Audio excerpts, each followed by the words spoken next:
Llevaba 11 años guardando un nombre en la memoria, no escrito en ningún papel, en ningún cuaderno escondido bajo el colchón, ni grabado en la pared de la celda con ningún objeto afilado. Solo en la cabeza, repetido cada noche antes de cerrar los ojos, con la precisión y la constancia de quien sabe que si para de repetirlo, algo esencial desaparecerá y no habrá manera de recuperarlo. Adrián Correa Molina, 19 años. Ese nombre era lo primero que pensaba cuando se despertaba y lo último que pensaba cuando conseguía dormir. 4.157 días. Eso es lo que duró la condena de Emeterio Zurita. Y en cada uno de esos días, ese nombre estuvo ahí. La mañana que salió no fue a ninguna de las dos cosas que suelen hacer los hombres que salen después de una condena larga. No fue a comer algo que hubiera echado de menos. No fue a abrazar a alguien que lo esperara. Cogió el autobús que lo llevó desde las puertas del centro penitenciario hasta la ciudad, bajó en la tercera parada, entró en una cabina telefónica. Había localizado la ubicación de esa cabina específica 3 semanas antes, a través de un interno que le debía un favor lo suficientemente antiguo y sólido como para que Emeterio pudiera cobrarlo con esa petición extraña, y marcó el número de un bufete de abogados al que había escrito 6 cartas a lo largo de los 2 años anteriores. La abogada respondió al segundo tono. Llevaba esperándola 11 años. Para entender lo que Emeterio Zurita esperó durante 11 años dentro de una prisión, y lo que hizo el día que salió, y por qué eligió volver, hay que empezar desde antes, desde el hombre que era antes de entrar. No porque ese hombre fuera extraordinario, no porque su historia antes de la condena tenga los contornos épicos que tienen las historias de los hombres que acaban en los expedientes más gruesos del sistema judicial, sino precisamente porque era ordinario, porque era el tipo de hombre que pasa por la vida sin generar titulares, sin protagonizar nada que nadie cuente después, sin acumular ni la grandeza ni la miseria suficiente para que alguien se detenga a mirarlo 2 veces. Emeterio Zurita nació en 1961 en una ciudad portuaria del sur. Era el segundo de 4 hijos de un hombre que trabajaba en los astilleros y de una mujer que llevaba la casa con esa eficiencia sin nombre que tienen las mujeres de ciertas generaciones, las que organizan lo que hay, que nunca es suficiente, sin quejarse de que no es suficiente, porque quejarse es un lujo que requiere tiempo libre, y el tiempo libre era lo único que genuinamente no tenían. Creció en el barrio que correspondía a ese tipo de familia. Uno de esos lugares donde los niños aprenden pronto a moverse solos porque nadie tiene el tiempo ni la energía para acompañarlos a todas partes. Donde la calle es una extensión natural del hogar porque el hogar es pequeño y está lleno de gente y el barrio al menos tiene espacio. Emeterio no fue un mal estudiante. Tampoco fue un estudiante que generara ninguna expectativa particular en nadie. Fue lo que el sistema educativo procesa en silencio y sin entusiasmo. Un chico que aprendía lo necesario para pasar, que no daba problemas, que no era visible de ninguna manera que le abriera ninguna puerta, que no hubiera estado ya abierta para alguien de su origen y sus circunstancias. Terminó el colegio. Hizo una formación profesional en electricidad industrial. Encontró trabajo en una empresa de instalaciones que operaba en la zona industrial del puerto y que tenía contratos con los grandes fabricantes de la región. Un trabajo estable, con horarios que el cuerpo aprende a aceptar, aunque la mente nunca los encuentre completamente naturales, con un sueldo que no era mucho pero que era predecible, que llegaba el mismo día de cada mes y cubría lo que había que cubrir. Se casó a los 29 años con una mujer llamada Virtudes, que trabajaba en la administración de una empresa de transportes. Tuvieron un hijo, Marcos. Vivieron en un piso de 3 habitaciones en un barrio que no era el de su infancia, pero que tampoco estaba tan lejos en términos de lo que ofrecía y lo que prometía. Una vida sin grandes alturas y sin grandes caídas. Una vida que desde dentro, desde la cotidianidad de vivirla, era sencillamente la vida, sin más apellido que ese.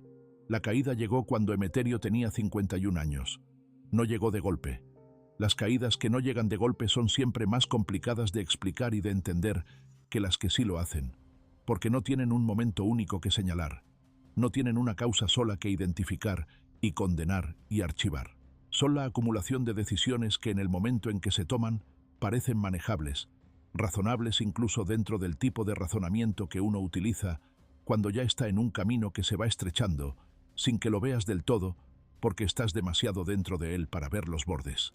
Emeterio había empezado a apostar, no con la intensidad visible de quien tiene un problema declarado, sino de la manera en que lo hacen muchas personas que terminan con el problema declarado. Despacio, con la sensación de que lo controla, con la certeza cómoda de que puede parar cuando quiera porque hasta ahora siempre ha podido. Hasta que no pudo. Las deudas de juego tienen una velocidad de crecimiento que parece imposible hasta que la ves de cerca, y para cuando la ves de cerca ya es demasiado tarde para verla como una abstracción lejana porque es tuya y está encima de ti.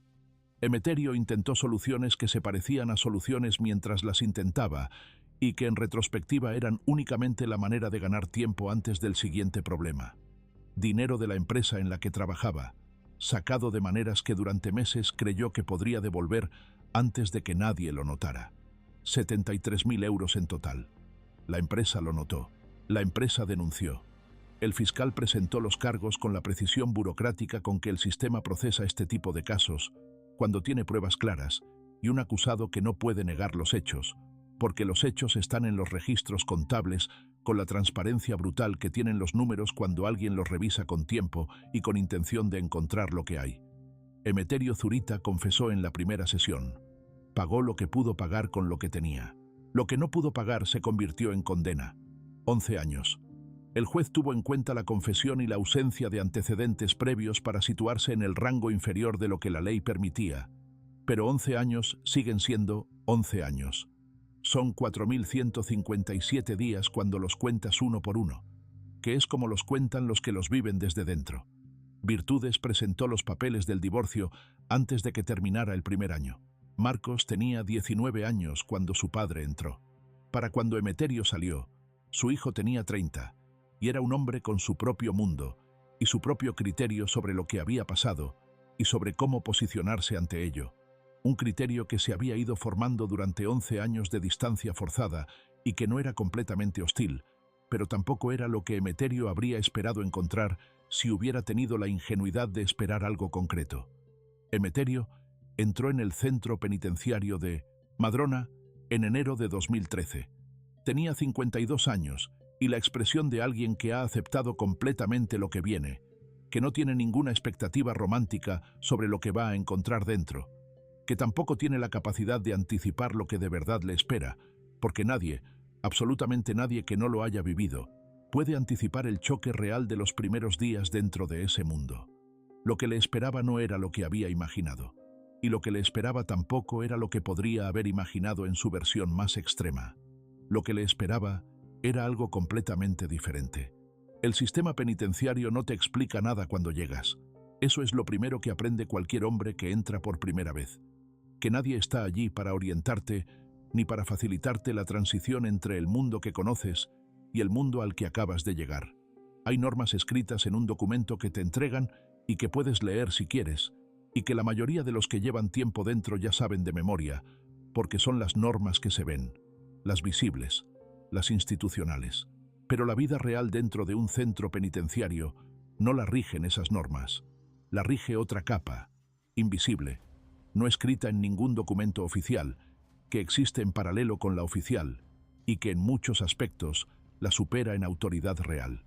Esa capa tiene sus propias reglas, su propia jerarquía, sus propios mecanismos de sanción que no están en ningún reglamento, pero que son completamente reales para cualquiera que viva dentro.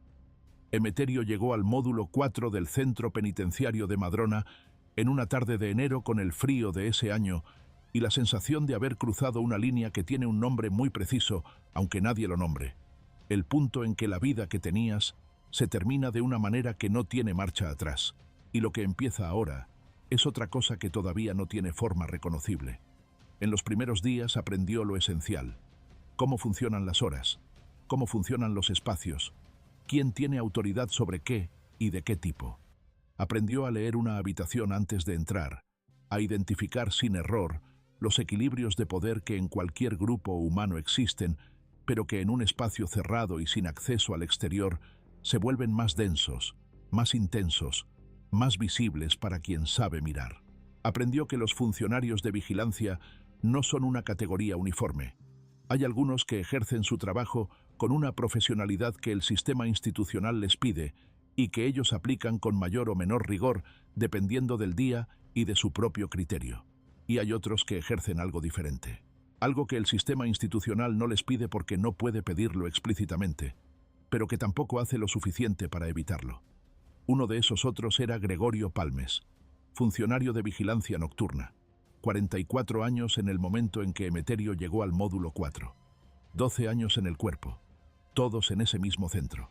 Un hombre de estatura media, complexión fuerte, con la clase de presencia física que en los pasillos de un módulo de prisión comunica información sin necesidad de palabras, porque los cuerpos, en ese ambiente, hablan un idioma que todos aprenden a interpretar rápido.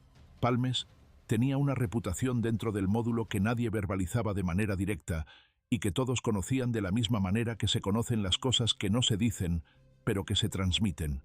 En la dirección de la mirada cuando entraba, en la manera en que ciertas conversaciones se interrumpían cuando él aparecía, en el tipo de silencio que se instalaba en un espacio cuando su presencia ocupaba el umbral de la puerta. No era el único funcionario con ese tipo de reputación. No era ni siquiera el que más podría haberse señalado con facilidad desde fuera del sistema. Pero era el que Emeterio tendría razones para no olvidar. Adrián Correa Molina llegó al módulo 4 en marzo de 2013, 2 meses después que Emeterio. Tenía 19 años. Esa edad en un centro penitenciario de adultos no es un detalle menor. Es una vulnerabilidad declarada que el sistema teóricamente protege con protocolos específicos y que en la práctica protege con desigual efectividad dependiendo del módulo, del personal de guardia y de los equilibrios de poder particulares de ese espacio concreto. Un chico de 19 años que entra en un módulo de adultos lleva encima una señal que no se puede quitar, que cualquier persona con experiencia en ese ambiente lee en los primeros minutos con una precisión que no requiere ninguna declaración explícita. Adrián era alto, delgado, con el tipo de cara que todavía no había terminado de construir sus líneas definitivas, con los gestos nerviosos y rápidos de quien está constantemente evaluando el espacio que lo rodea porque algo en él sabe, aunque no lo haya procesado todavía de manera racional, que el espacio que lo rodea requiere evaluación permanente. Había entrado condenado por un robo con violencia. 3 años. Eso era lo que tenía por delante. 3 años que para un hombre de 52 parecen manejables en el cálculo abstracto y que para un chico de 19 son una extensión de tiempo que no tiene referencia previa con qué comparar, porque no ha vivido lo suficiente para tener referentes de lo que 3 años significa en tiempo humano real. Emeterio lo observó los primeros días sin que hubiera ninguna intención particular en esa observación, de la misma manera en que uno observa cualquier elemento nuevo en un ambiente que ha aprendido a leer con atención. Lo que vio en Adrián en esos primeros días era visible para cualquiera que tuviera ojos. Un chico que no tenía ninguna referencia de cómo moverse en ese ambiente, que no había aprendido todavía que hay formas de mantenerse en la periferia de ciertos tipos de atención que es preferible no atraer. No había nada en Emeterio que lo predispusiera de manera natural a involucrarse con lo que no era su problema. Era un hombre que había aprendido durante 5 décadas de vida a resolver lo suyo y a no meterse donde no lo llamaban. Esa había sido, entre otras cosas, una de las razones por las que su propia caída lo había sorprendido tanto, porque durante mucho tiempo creyó que mantenerse al margen de los problemas ajenos era una forma de protección que funcionaba en todos los sentidos. Pero hay algo en la visión de un chico de 19 años, completamente solo en un ambiente, que no entiende que activa en ciertos hombres algo que no viene del razonamiento, sino de algo anterior al razonamiento. Algo que no se elige ni se controla del todo. Algo que simplemente ocurre antes de que hayas decidido que ocurra. Emeterio se sentó a su lado en el comedor la segunda semana. No dijo gran cosa esa primera vez. Preguntó de dónde era, cuánto tiempo tenía por delante, si tenía familia que viniera a verlo. Adrián respondió con la desconfianza natural de alguien que no sabe todavía quién es de fiar en ese ambiente y que ha aprendido en los primeros días que la respuesta por defecto debería ser nadie, que la confianza en ese ambiente es un recurso que hay que administrar con mucha más precaución que cualquier otro. Pero respondió. En los días siguientes volvieron a coincidir. Emeterio fue estableciendo de manera no declarada y no completamente consciente una presencia que en el lenguaje sin palabras del módulo comunicaba algo simple, que ese chico tenía a alguien cerca, que no estaba completamente solo. Eso en ese ambiente no es un gesto menor. Es información que viaja por canales que nadie señala y que llega a los lugares donde tiene que llegar con una eficiencia que ningún sistema oficial de comunicación dentro de una prisión iguala. Adrián empezó a hablar más, no de golpe, despacio, con la cadencia de alguien que va añadiendo confianza en pequeñas dosis, porque es lo único que puede permitirse. Habló de su madre, que se llamaba Rosalía y que trabajaba en la limpieza de una empresa de catering y que vendría a verlo tan pronto como pudiera juntar el dinero del billete porque vivían a 400 kilómetros y el billete de autobús de ida y vuelta era dinero que la ecuación de fin de mes no producía sin esfuerzo. Habló de un perro que tenía y que se había quedado con un vecino y que ojalá el vecino lo cuidara bien porque era un perro que necesitaba cierto tipo de atención.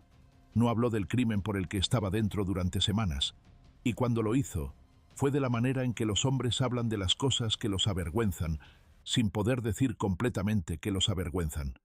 En fragmentos, con elipsis, con la elocuencia específica de lo que se omite tanto como de lo que se dice. Lo que Emeterio fue viendo a lo largo de esas semanas, con la calma de quien tiene tiempo y no tiene prisa, y ha aprendido a observar en lugar de concluir, era un chico que no tenía ninguna de las características que el ambiente que lo rodeaba habría requerido para moverse con facilidad. Ni la dureza aprendida, ni el código de comportamiento que se aprende en ciertos ambientes desde niño, ni los vínculos previos que dan contexto y posición. Era exactamente lo que parecía. Un chico de 19 años que había cometido un error y que ahora estaba pagándolo en el único ambiente donde los errores que se pagan tienen consecuencias que van mucho más allá de lo que el sistema judicial tiene previsto. Y luego llegó la noche del 14 de abril. Hay cosas que una vez vistas no se pueden no haber visto. No en el sentido poético del término, en el sentido más literal y más práctico, que tu cerebro las registra con una claridad que ningún mecanismo interno de protección puede borrar del todo, porque la claridad con que las has visto es precisamente lo que las hace imposibles de deshacer. Tu memoria las tiene y seguirá teniéndolas, porque eso es lo que hace la memoria con ciertas cosas. Las conserva con una fidelidad que no tiene ninguna consideración por tu comodidad, ni por tu bienestar, ni por lo que habrías preferido no ver. La noche del 14 de abril de 2013, Emeterio no podía dormir. No era inusual. Los primeros meses dentro, el sueño es uno de los primeros sistemas en verse afectado por el choque de ambientes, por los ruidos que no son los que conocías, por la luz que nunca es completamente oscura porque la seguridad del sistema requiere cierto nivel de visibilidad permanente, por la acumulación de tensión que el cuerpo porta, aunque la mente haya aprendido a funcionar de manera aparentemente normal durante el día. Emeterio había desarrollado el hábito de los insomnes, estar despierto sin moverse, con los ojos cerrados, dejando que la mente vague sin dirección hasta que el cansancio fuera suficiente para superar lo que se interponía entre él y el sueño.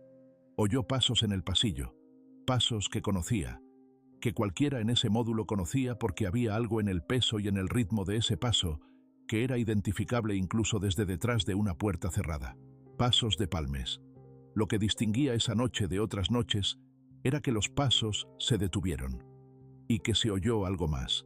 Una llave, una puerta, algo que se mueve, y luego el sonido de una voz que Emeterio identificó de inmediato porque era la voz de Adrián, aunque en un registro que no le había oído antes. Un registro que no admitía interpretación posible sobre lo que estaba ocurriendo.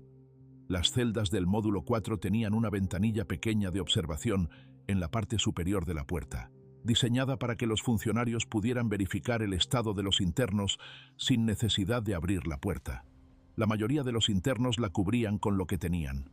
Emeterio no la había cubierto porque había aprendido en los primeros días que cubrirla completamente generaba más atención de los funcionarios que dejarla parcialmente abierta. Se levantó, se acercó a la puerta, miró.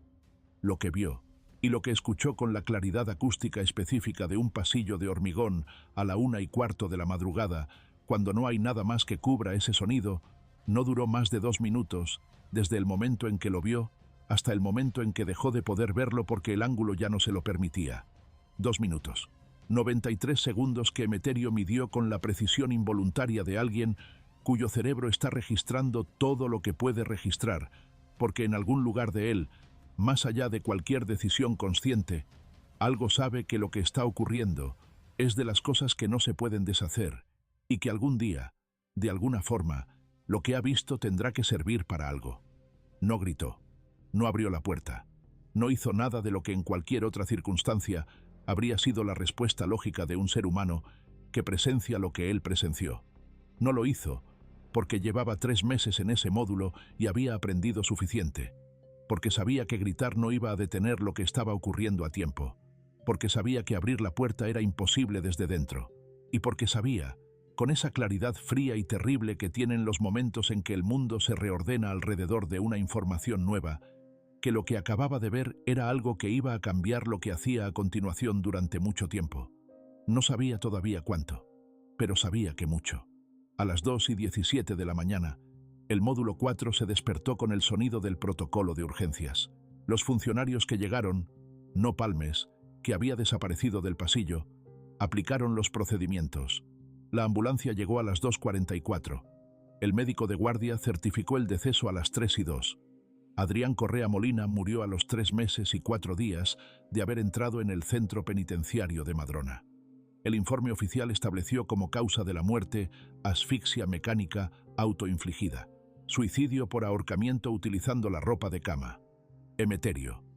Zurita leyó el informe 2 semanas después, cuando circuló de la manera en que circulan este tipo de documentos dentro de los módulos, aunque en teoría no deberían circular, de mano, en fragmentos, con la velocidad específica de la información que todo el mundo quiere y que nadie debería tener. Lo leyó y supo con absoluta certeza que lo que decía ese informe no era lo que había ocurrido. Y supo también, con la misma absoluta certeza, pero en una dirección completamente distinta, que tenía que pensar con mucho cuidado lo que iba a hacer con lo que sabía.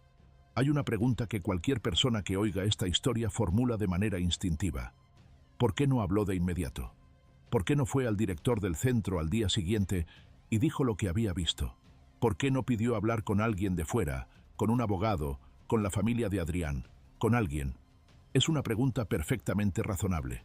Y la respuesta también lo es, aunque requiera entender algo sobre cómo funciona el mundo dentro de esas paredes que desde fuera es difícil de entender de verdad. Emeterio lo pensó durante días. Consideró exactamente esas opciones: hablar, denunciar, buscar la manera de que lo que sabía llegara a alguien que pudiera hacer algo con ello. Y fue evaluando cada opción con la sistemática de alguien que ha aprendido durante 3 meses a entender el ambiente en el que vive. Opción 1. Hablar con el director del centro. El director del centro tenía una relación con Palmes que no era de subordinado a superior en el sentido que esa relación debería implicar. Era una relación de años, de un tipo de lealtad institucional que se construye en los lugares donde las personas llevan mucho tiempo juntas y donde la información sobre lo que cada uno ha hecho y lo que cada uno sabe es la moneda real de cambio. Hablar con el director era, con una probabilidad que Emeterio calculó como muy alta, hablar con alguien que o bien ya sabía lo que había pasado, o bien tendría todos los incentivos del mundo para asegurarse de que lo que Emeterio decía no llegara más lejos. Opción 2. Pedir hablar con un abogado. Emeterio no tenía abogado de oficio en ese momento. Su caso estaba ya cerrado. Solicitar un abogado dentro del sistema requería pasar por los canales del centro, lo que significaba que cualquier solicitud pasaba por la estructura administrativa del centro antes de llegar a cualquier destino exterior. Con Palmes todavía en activo dentro del módulo, con la capacidad de seguimiento que tiene cualquier persona que trabaja en un espacio cerrado y conoce todos sus movimientos, el tiempo entre una solicitud de ese tipo y las consecuencias de esa solicitud era suficientemente corto para que las consecuencias llegaran primero. Opción 3. Escribir una carta. Las cartas de los internos en ese centro pasaban por un filtro de revisión que, aunque no era completamente sistemático, sí era suficientemente real como para que una carta con el contenido que Emeterio habría tenido que escribir no llegara a ningún destino exterior sin haber sido leída antes por alguien que no debería leerla. Y la opción 4, la que ninguno de los análisis anteriores había tenido en cuenta, pero que llegó con una claridad que en retrospectiva a Emeterio le pareció obvia, aunque en su momento fuera una revelación: no decir nada todavía. No porque no fuera a decirlo nunca, sino porque desde dentro de ese centro, en ese momento, sin recursos propios, sin alianzas externas, sin ningún mecanismo que garantizara que lo que dijera llegaría a donde tenía que llegar, con la integridad suficiente para tener algún efecto real, hablar era menos efectivo que esperar, enormemente menos efectivo. Desde fuera, hablar tenía un poder completamente diferente. Desde fuera, era un ciudadano libre con 11 años de documentación cuidadosa. Desde dentro, era un condenado por malversación cuya palabra no solo competía con la de un funcionario de 12 años de servicio, sino que lo hacía con todas las desventajas que el sistema atribuye por defecto a la voz de alguien que tiene un expediente. Lo que decidió Emeterio Zurita en los días que siguieron a la muerte de Adrián Correa Molina fue esto: que iba a esperar, que iba a usar todo el tiempo que le quedaba dentro para hacer lo que pudiera hacer desde dentro: documentar, observar, identificar a otros que hubieran visto algo o supieran algo, construir el archivo que no podía construir de otra manera, porque la mayoría de los elementos de ese archivo solo existían dentro de ese mundo, y que el día que saliera, saldría con todo lo necesario para que lo que le habían hecho a ese chico no quedara en un informe oficial que decía lo que no era verdad. Llevaba 11 años para cumplir. 11 años era tiempo suficiente para hacer un trabajo completo. Hay algo perturbador en la idea de un hombre que convierte su condena en una herramienta, que toma el tiempo que el sistema le ha impuesto como castigo y lo usa para construir lo que el sistema no podría haberle dado de ninguna otra manera: acceso, presencia, proximidad a un mundo que desde fuera nadie puede documentar con la precisión con que se puede documentar desde dentro. Hay algo que incomoda en esa idea porque requiere una clase de frialdad y de deliberación que no encajan fácilmente con la imagen que tenemos de cómo debería reaccionar un ser humano ante lo que Emeterio vio. La respuesta que esperamos, la que el instinto moral dicta, es la reacción inmediata. El grito, la denuncia, la acción urgente. Lo que Emeterio eligió fue lo contrario de eso, y lo que esa elección produjo, 11 años después, fue algo que ninguna reacción inmediata habría podido producir. Los primeros años fueron los más difíciles de gestionar. No porque el plan fuera difícil de mantener, sino porque mantenerlo requería algo específico que Emeterio no había tenido que ejercitar de manera tan sostenida antes: la contención. Saber lo que sabe y actuar como si no lo supiera. O actuar con la normalidad de quien ha llegado a un tipo de paz con eso, cuando por dentro el conocimiento está activo y presente, y hay días en que la rabia de tenerlo sin poder usarlo todavía tiene un peso físico que afecta al sueño y al apetito, y a la manera en que uno mira a las personas que lo rodean. Palmes siguió trabajando en el módulo durante los primeros 3 años. Siguió haciendo sus turnos nocturnos con la misma presencia que antes, con la misma autoridad implícita que nadie cuestionaba de manera visible, porque cuestionar esa autoridad tenía un precio que nadie podía pagar. Emeterio lo observó durante esos 3 años con la sistemática y la paciencia de quien entiende que observar es en ese momento lo único que puede hacer, pero también que observar bien produce información, y la información es el único recurso que tiene valor duradero en ese ambiente. Documentó en su cabeza, porque en papel habría sido un riesgo que no podía asumir, todo lo que podía documentar: fechas, comportamientos, patrones, los nombres de otros internos que en determinadas conversaciones, siempre indirectas, siempre ambiguas, dejaban ver que sabían más de lo que decían sobre lo que había pasado en el módulo 4 en los años que llevaban allí. El 4.º año, Palmes fue trasladado a otro módulo del mismo centro. Emeterio no supo la razón del traslado. Podría haber sido rutina administrativa, podría haber sido otra cosa. Lo que sí supo con certeza, de la manera en que se saben las cosas dentro de ese mundo sin que nadie las declare formalmente, es que el traslado no había sido consecuencia de ninguna investigación ni de ningún procedimiento disciplinario. Palmes fue trasladado con su historial intacto y su posición intacta. Con Palmes en otro módulo, el trabajo de Emeterio cambió de naturaleza. Ya no se trataba de documentar la presencia activa del hombre al que tenía que vigilar. Se trataba de hacer algo más complejo: encontrar a los que habían estado presentes, de una manera u otra, en lo que había pasado. No necesariamente testigos directos, también los que sabían cosas de manera indirecta, los que habían escuchado cosas, los que habían visto irregularidades en el trato que Palmes les daba a ciertos internos. Porque si había una verdad que Emeterio había aprendido en sus primeros años dentro, era esta. En un centro penitenciario, nadie comete un solo error. Nadie tiene un solo momento de extralimitación del que nadie más sabe nada. El sistema tiene demasiados ojos, demasiada proximidad, demasiada acumulación de personas en espacios pequeños, para que los secretos sean completamente privados. Lo que ocurría era que los que sabían no hablaban porque no tenían razón para hacerlo, porque las consecuencias de hablar no compensaban lo que se obtenía hablando, porque en ese ambiente callar es siempre la opción de menor riesgo a corto plazo, para quien no tiene un objetivo que justifique el riesgo de hablar. Emeterio tenía ese objetivo, y tenía 11 años para encontrar a los que podrían, cuando llegara el momento, respaldar lo que él iba a decir. No fue fácil, no en el sentido en que no lo es ninguna tarea difícil, sino en el sentido específico de que lo que Emeterio estaba haciendo requería la clase de conversaciones que no pueden iniciarse de manera directa, porque iniciarlas de manera directa sería alertar a las personas equivocadas de lo que estaba buscando. Requería semanas de observación antes de cada contacto, identificar el momento adecuado, el contexto adecuado, la manera de formular lo que necesitaba formular sin que sonara a lo que era. Requería, en algunas ocasiones, años enteros entre el primer momento de contacto y el momento en que alguien finalmente decía algo que podía usarse. El primer hombre que le dijo algo fue Baldomero. 43 años en ese momento, 6 de condena ya cumplidos, 2 por delante. Había estado en el módulo 4 el año de la muerte de Adrián, en la celda del pasillo adyacente. No había visto nada directamente, pero había oído. Y en esas semanas de marzo de 2013 había hablado con otro interno que le había dicho que Adrián había tenido varios encuentros previos con Palmes en el pasillo de noche que lo habían dejado cada vez más asustado, que había intentado decírselo al director del módulo y que el director del módulo le había dicho que no causara problemas, que si tenía alguna queja sobre el funcionamiento del centro podía presentarla por los canales oficiales, que eso era lo que estaban para eso.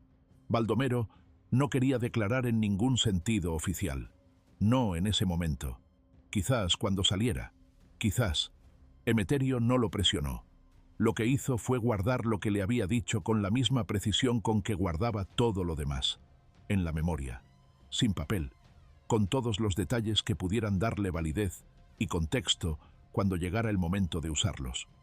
El segundo hombre fue Cleofás, un caso diferente. Cleofás había trabajado como auxiliar de mantenimiento en el centro durante parte de su condena y había tenido acceso a áreas del edificio que los internos ordinarios no frecuentaban. Lo que sabía era de naturaleza diferente: irregularidades en los registros de turnos de esa noche, discrepancias entre los tiempos documentados en los registros oficiales y los que él había podido observar desde su posición de auxiliar.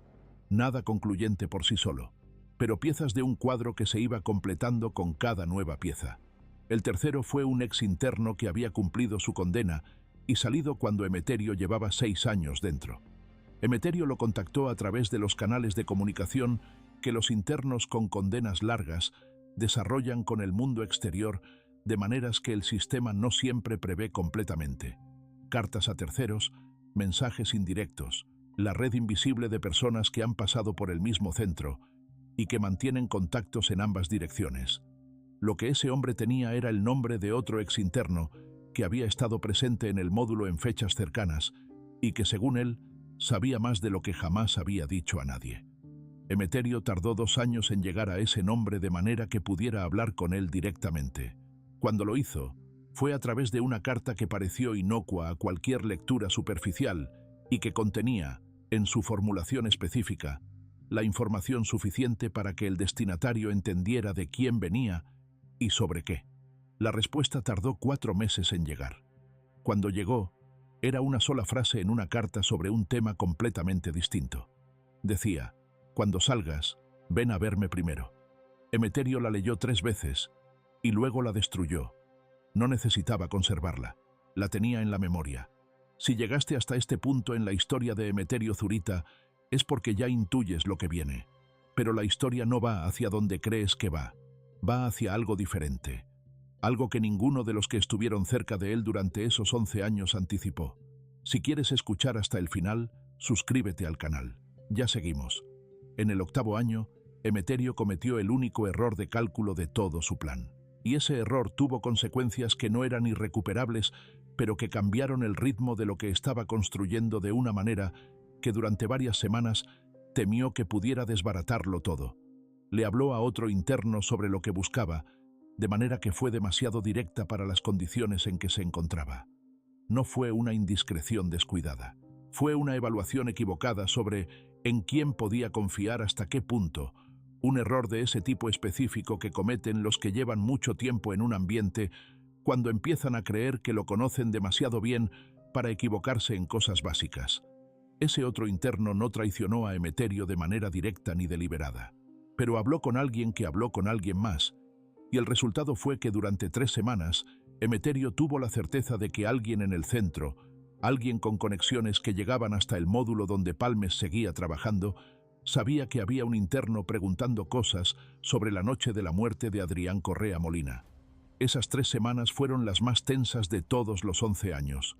No porque Emeterio sufriera ninguna consecuencia directa y visible, sino por la incertidumbre, por no saber con exactitud quién sabía qué ni qué iban a hacer con lo que sabían, por tener que recalibrar completamente el ritmo de lo que estaba haciendo y regresar a la pasividad visible que había mantenido durante los primeros años, cuando la acumulación de información había sido menos activa y menos urgente.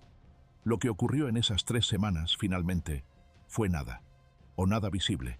Nadie se acercó a él, nadie le dijo nada, nadie le comunicó de ninguna manera que lo que hacía había llamado la atención de alguien con capacidad de hacerle daño.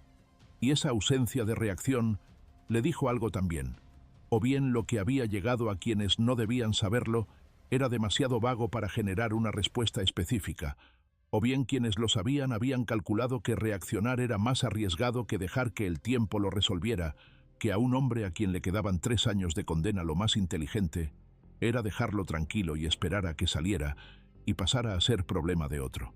Emeterio usó esas 3 semanas para revisar todo lo que tenía y lo que le faltaba.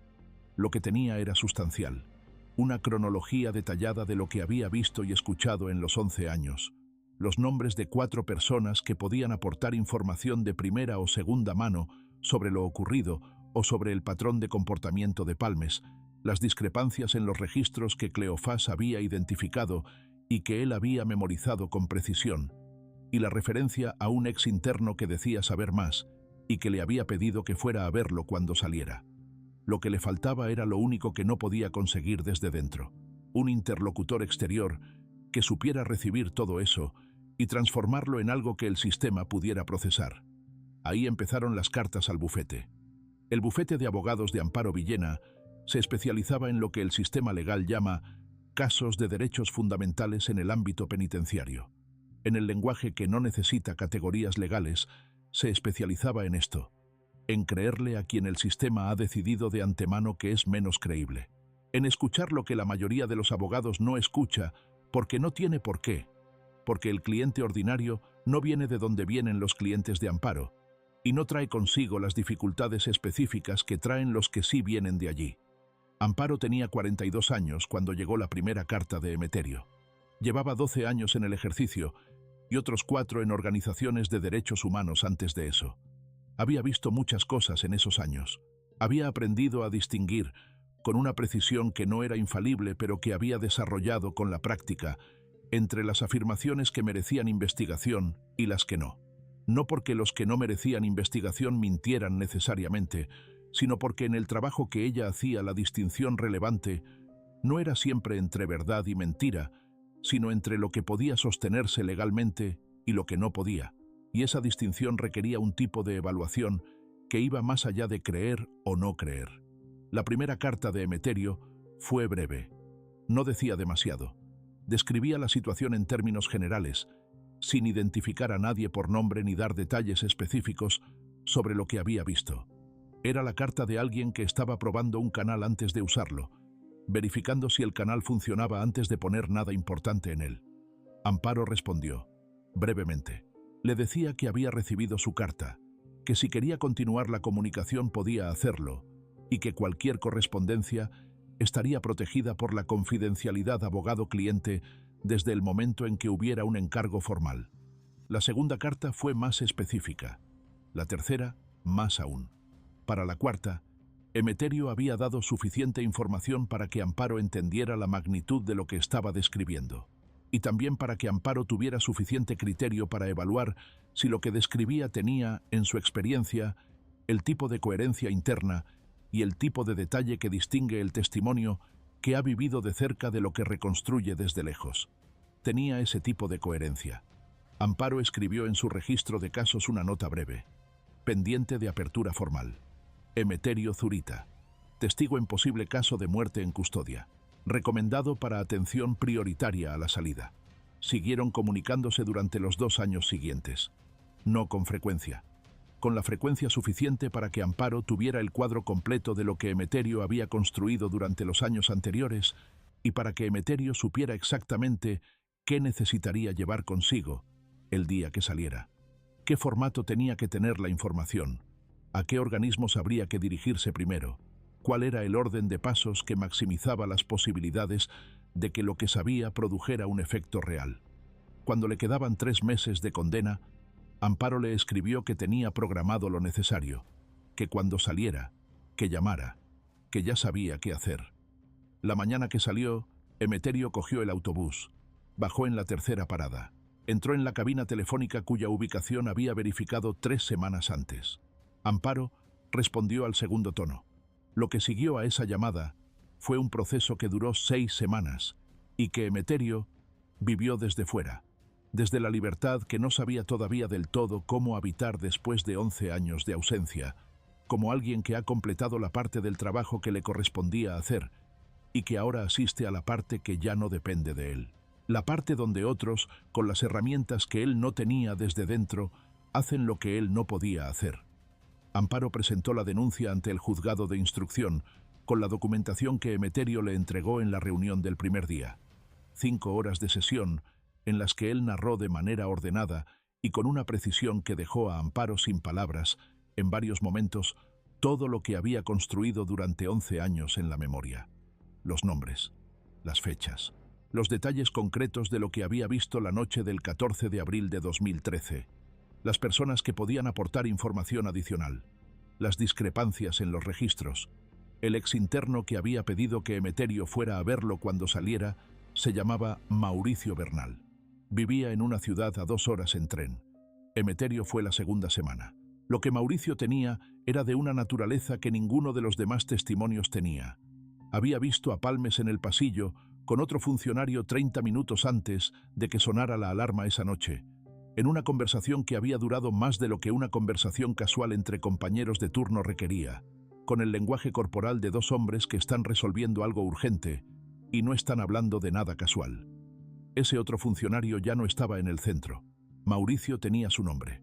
Con ese nombre, con los testimonios de Baldomero y Cleofás, que también accedieron finalmente a hablar cuando supieron que había un proceso judicial abierto y que sus testimonios irían a un fiscal y no a nadie dentro del centro, con las discrepancias documentadas en los registros de esa noche y con el testimonio directo de Emeterio.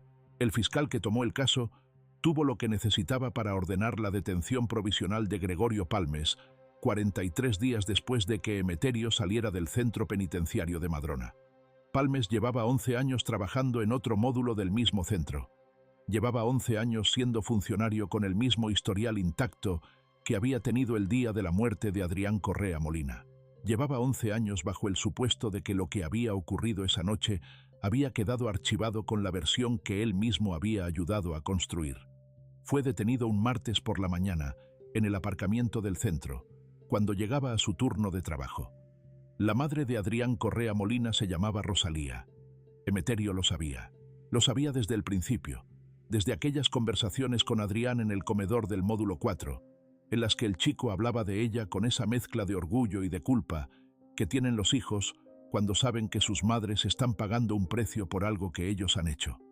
Emeterio había guardado ese nombre con el mismo cuidado con que había guardado todos los demás. Rosalía Correa. Trabajaba en limpieza de una empresa de catering. Vivía a 400 kilómetros. Amparo la había localizado antes de que Emeterio le pidiera que lo hiciera. Era parte del procedimiento necesario para el caso. Los familiares de la víctima tenían que ser notificados de la reapertura de la investigación. Rosalía Correa llevaba 11 años creyendo que su hijo se había suicidado. 11 años viviendo con esa versión de lo que había pasado, que no es solo el dolor de perder a un hijo, sino el dolor específico e incomparable de creer que tu hijo tomó la decisión de irse, y que de alguna manera esa decisión tiene que ver con algo que tú hiciste o dejaste de hacer, con algo que él tenía dentro que nadie vio o que nadie pudo o supo atender a tiempo.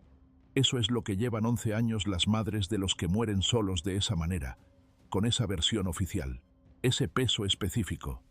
Emeterio le pidió a Amparo que le permitiera ir él primero, antes de la notificación oficial, antes del proceso legal, que le permitiera ir él, solo, a decirle lo que sabía de la manera en que un ser humano le dice a otro ser humano algo que va a cambiar todo lo que ha creído durante 11 años.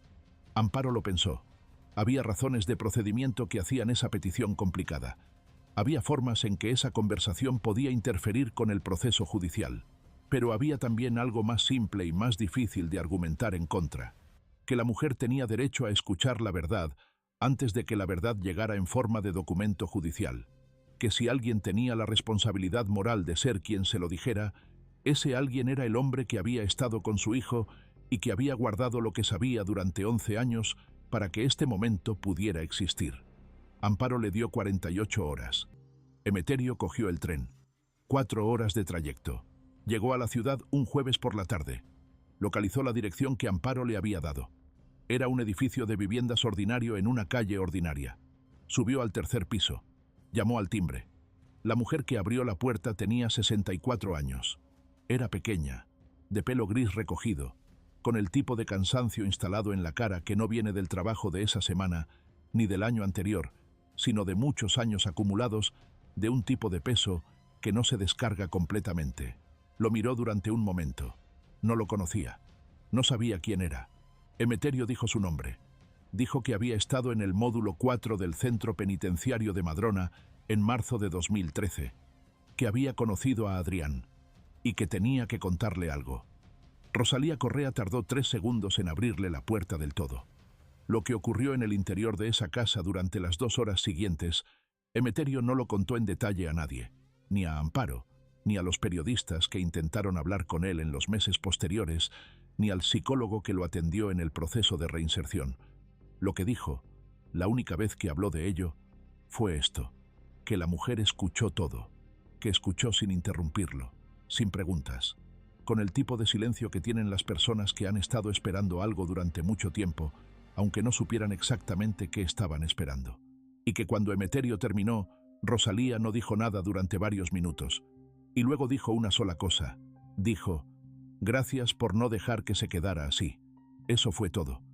Emeterio salió del edificio y anduvo hasta el final de la calle y estuvo allí de pie un rato, mirando el tráfico, sin ningún pensamiento particular, con la clase de vaciamiento que tienen los momentos en que algo que has llevado encima durante mucho tiempo finalmente se posa en otro lugar.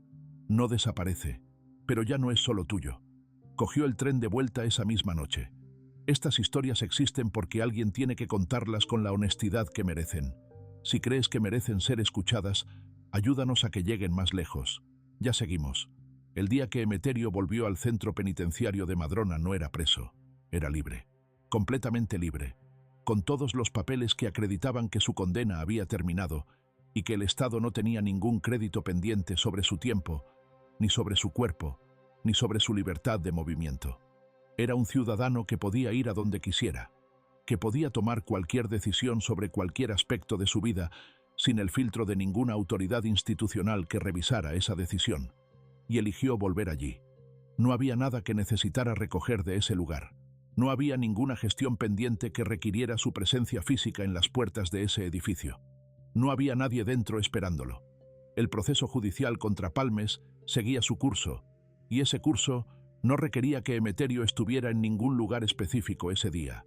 Volvió porque quería volver, porque había algo que necesitaba hacer que no encontraba otra manera de hacer que esa, ir allí, a ese lugar concreto, a esas puertas concretas, y estar un momento. Llegó a las 9 de la mañana. Aparcó el coche alquilado en el mismo parking donde aparcarían los funcionarios en turno de mañana. Cruzó el acceso exterior. Se acercó a la puerta de entrada principal tanto como un civil sin identificación específica puede acercarse sin que alguien le pregunte qué hace allí. El funcionario de guardia en la puerta lo miró. Emeterio dijo que había cumplido condena allí y que quería un momento. El funcionario lo miró durante varios segundos y no dijo nada más. No lo echó. Lo dejó estar. Emeterio estuvo 20 minutos de pie frente a esa puerta. No con rabia. No con la satisfacción del que vuelve a un lugar donde ganó algo. No con el dramatismo que esta historia podría generar en quien la narre buscando el efecto antes que la verdad. Estuvo con la quietud que lo había caracterizado durante toda su vida. Con los brazos a los costados y los ojos en las puertas y la mente en un solo lugar. Adrián Correa Molina, 19 años. El nombre que había repetido cada noche durante 4157 noches. Lo repitió una vez más ahí de pie, en silencio, sin moverlos los labios, como se reza lo que no tiene Dios al que dirigirlo, pero que necesita decirse igualmente porque hay cosas que no soportan quedarse calladas para siempre dentro de una sola persona. Luego se dio la vuelta y caminó de vuelta al coche. El caso contra Gregorio Palmes se resolvió 18 meses después de su detención. El juicio duró 11 días. La acusación se sostuvo sobre la base de los testimonios que Emeterio había construido durante 11 años, complementados por el análisis forense que reexaminó el cuerpo y encontró inconsistencias con la versión oficial que el primer examen, realizado en condiciones que el tribunal describió como insuficientes, no había recogido. Palmes fue condenado a 23 años por homicidio doloso, con abuso de autoridad y obstaculización de la justicia. El segundo funcionario, el que Mauricio había visto en el pasillo esa noche, recibió una condena de 9 años como cómplice posterior al hecho. El director del módulo 4, que había recibido la queja de Adrián en las semanas previas a su muerte, fue procesado por negligencia grave en el ejercicio de sus funciones. Ese proceso acabó en una condena administrativa y no penal, algo que el tribunal justificó con argumentos técnicos que Amparo consideró insatisfactorios y que recurrió sin éxito. Es uno de los aspectos del caso que quedan sin la resolución que alguien que lo conoce bien considera que merecía. La injusticia que queda después de una victoria parcial es otro tipo de injusticia. No cancela la victoria, pero tampoco puede ignorarse como si no existiera. Rosalía Correa asistió al juicio todos los días. Se sentó en la primera fila de la galería de público con la misma dignidad con que, según Emeterio, la había recibido en su casa ese jueves de tarde. No habló con los medios, no hizo declaraciones. Escuchó todo lo que el tribunal permitió que se dijera sobre su hijo y sobre lo que le había pasado, y lo que no se dijo, y las partes del proceso donde la burocracia legal y la humanidad de lo que estaba juzgando estaban en tensión visible. Cuando la sentencia se leyó, fue la única persona en la galería que no hizo ningún gesto, ni de alivio, ni de llanto, ni de celebración, ni de nada que pudiera catalogarse. Solo la misma quietud de quien ya ha procesado lo que había que procesar en los meses anteriores y que ahora asiste a la parte oficial, la que el Estado necesita para sus registros, con la distancia de quien sabe que lo que importaba ya ocurrió antes de este momento. Emeterio estuvo allí también. No todos los días que pudo, porque había empezado a reconstruir algo que parecerse a una vida cotidiana. Un trabajo como técnico de mantenimiento en una empresa de servicios que había contratado a ex-reclusos en el pasado y que tenía la política de no hacer de eso un impedimento cuando la persona tenía las habilidades necesarias. Un piso pequeño en una ciudad que no era la suya, porque la suya ya no era la misma de 11 años antes, y porque en una ciudad diferente era posible construir algo desde cero, sin el peso de las versiones anteriores. Marcos, su hijo, lo había llamado 2 meses después de su salida. La conversación había sido corta y había tenido la incomodidad de todas las primeras conversaciones entre personas que se quieren, pero que se han distanciado demasiado tiempo para saber exactamente cómo retomar lo que era antes. Pero había habido una segunda llamada, y una tercera. El proceso de reconstruir ese vínculo era exactamente lo que los procesos de ese tipo son: lento, sin garantías, dependiente de la voluntad de ambas partes de seguir intentándolo, aunque sea difícil, y aunque algunos días sea más difícil que otros. La pregunta que queda después de conocer a Emeterio Zurita no es la que uno esperaría que quedara. No es la pregunta sobre si lo que hizo fue heroico.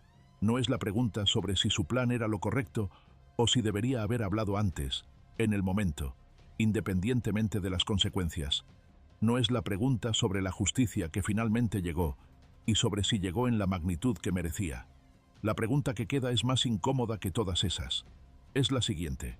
¿Qué dice sobre un sistema el hecho de que la única manera en que la verdad sobre lo que le pasó a ese chico pudo salir a la luz fue que un hombre que no tenía ninguna obligación de hacerlo decidiera dedicar 11 años de su vida, 11 años de su única vida, a construir desde dentro lo que el sistema no construyó? ¿Qué dice sobre los mecanismos de supervisión, sobre los canales de denuncia, sobre la arquitectura real de quién cuida a quién, cuando los que tienen que cuidar son los mismos que han hecho daño?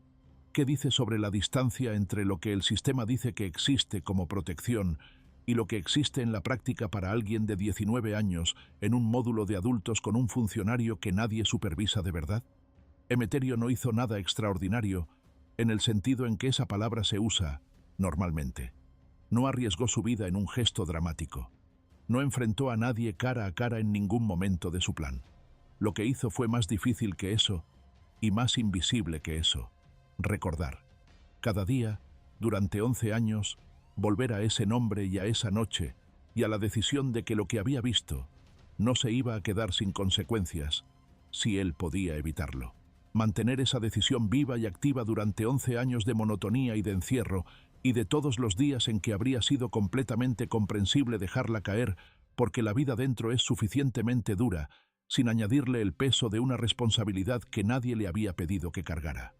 Lo cargó de todas formas, no porque fuera un hombre extraordinario, sino porque era el único que podía hacerlo, y porque había algo en él que no sabía vivir de otra manera con lo que había visto.